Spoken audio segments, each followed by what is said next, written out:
Handling emotions. Journaling as daily mental share. Daily journaling பண்ணுறதுனால நம்மளோட எமோஷன்ஸை எவ்வளோ பெட்டராக ஹேண்டில் பண்ணலான்னு நம்ம பார்க்கலாம். Emotional hygiene. நம்ம ஃபிசிக்கல் ஹைஜீன் எப்படி நம்ம பார்த்துக்கிறோமோ, நம்மளை க்ளீனாக வச்சு ப்ரஷ் பண்ணி குளித்து நீட்டாக இருக்க மாதிரி நம்மளோட மென்டல் ஹைஜீன், நம்மளோட எமோஷனல் ஹைஜீனை கண்டிப்பாக நம்ம க்ளீனாக வச்சுக்கணும். அதுக்கு ஜேர்னலிங் பெட்டராக ஹெல்ப் பண்ணும். Yes, journaling can work like a daily mental shower. It clears mental கிளச்சர்.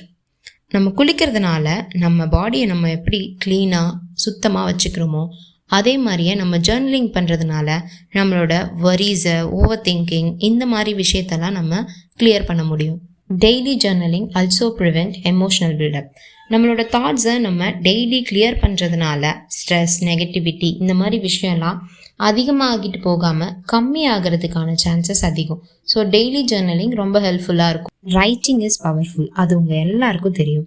அதே மாதிரியே நம்ம ஒரு ஹாட் ஷவர் எடுத்துகிட்டு அதுக்கப்புறம் வர ஸ்லீப் இருக்குல்ல, அது ரொம்பவே நல்லாயிருக்கும்.